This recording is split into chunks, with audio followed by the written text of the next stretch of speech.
Hello, I'm Lesley Logan. Today we're going to go over backstroke on the reformer plus some tips for focusing on making sure you're doing it connected that's going to actually help your teaser.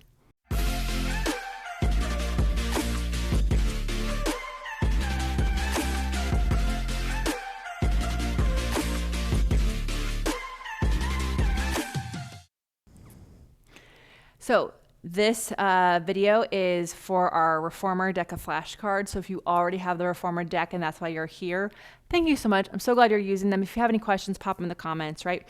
If you didn't know, we have a deck of flashcards for the reformer, so check it out in the show notes.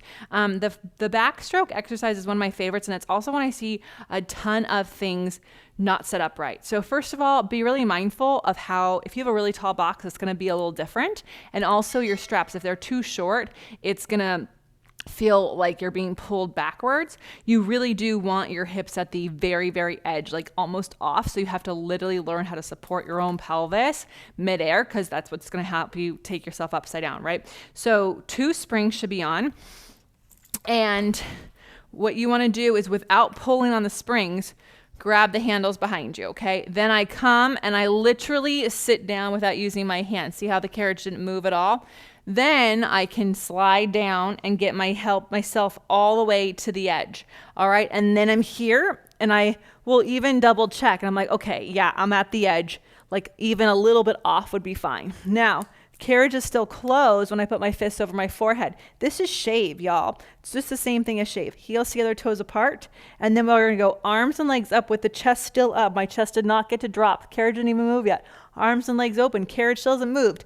Then I circle around and it moves. You find your hundreds curl here. And then you hold here. This is where you're floating along the water. When we bend in, we don't hold. We go in and right into the next one. So you have to imagine you're swimming on the water. You don't want to stay in. You would just like sink down through the water, right? You got to stay up, open, circle around, and then you pause only here when the legs are straight and the arms are over. When you bend in, then you can reverse. If you're ready, you reach out. We hold here. When we circle up and around, we have to close the springs without lowering our chest. We bend in and go right into the next one. Again, this thing at the top, it's not where we hold. We hold here when everything is long. And you got to close the spring. So that's the tricky part. When you are circling your arms around in that reverse, you will have to almost circle behind you without dropping down. So you have to stay curled up and circle behind you. That's actually going to help your breaststroke, which is an exercise we learn later on. It's going to come later on our long box sequence. So you want to practice that here, that when you're circling around, you don't want to go, okay, I go out and then I go here and the carriage is open. I want you to practice going way back there and closing your spring, pulling in. If you can keep that curl, that long flexion when you do that, you're going to see that you're opened up to way more exercises in your practice. Again, the hold is when you look like you're doing the 100. And I literally feel like I pretend I'm like floating on the water. And I'm like, I'm floating.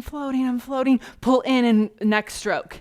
So if you watch swimmers in the Olympics, you see there's this point where they're totally floating. They're using the inertia that they created on that stroke. Then they pull in and they stroke again, right? And that's what I want you to feel like. Notice how far at the edge we were. Super, super key. The further back you are, you don't get the same tension on the springs. And also your chest is going to be off this way. So you actually want to feel more like the tailbone to your shoulder blades is supported, as opposed to that your pelvis is super supported, but your chest isn't, right? Does that make sense? Cool. So if you are wanting to actually explore different variations with me on this exercise, I love to do that over at OPC, onlinepilatesclasses.com. We have 30-minute and 50-minute reformer workouts, and you can get new ones each week or a long one each month. And it's just the most amazing community. So check it out, onlinepilatesclasses.com, where we do life better.